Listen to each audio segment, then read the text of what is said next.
अब इसको देखिए यार, क्या भाई, हट जाओ। कूपों से पहले पढ़ने दो, भूलूंगा बाद में, पहले पढ़ूंगा।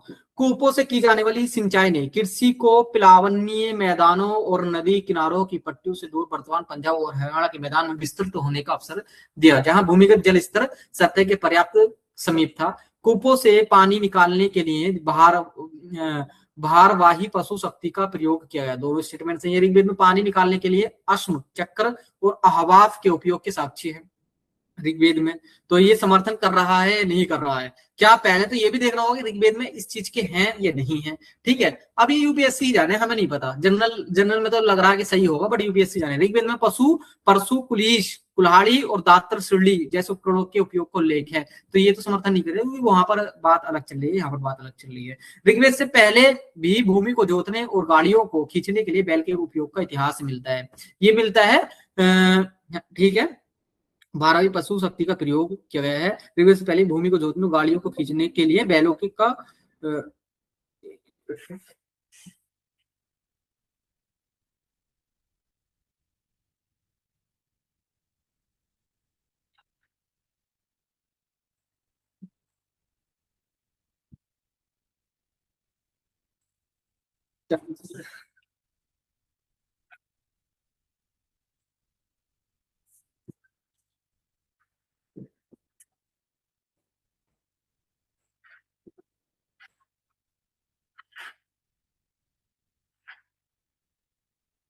अच्छा ठीक है, चलते फिर आगे बढ़ते हैं कि ऋग्वेद से पहले भी भूमि को जोतने और गाड़ियों को खींचने के लिए बैल के उपयोग का इतिहास मिलता है।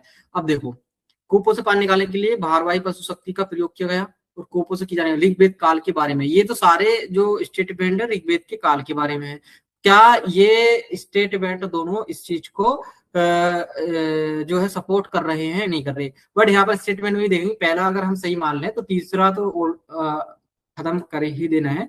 तो इसका आंसर सी आ जाएगा। ठीक है, टफ था भाई, टफ था, आसान नहीं था, वहां पढ़ेंगे तब पता चलेगा। एक ये है थोड़ा current based and medieval history. ताई एहोम राज्य द्वारा निर्मित और यूनेस्को द्वारा विश्व धरोहर स्थल के रूप में निम्नलिखित मोइदामों के संबंध में निम्नलिखित कौन से कथन सही हैं? वे सैन्य दुर्ग के रूप में कार्य करते थे। ठीक है, ये तो पिछले साल बहुत पढ़ा होगा आपने, ये टफ नहीं माना जाएगा। अगर नहीं हो रहा है तो इसमें स्टूडेंट को देखना चाहिए क्या उसने करंट सही से पढ़ाया है, नहीं पढ़ा।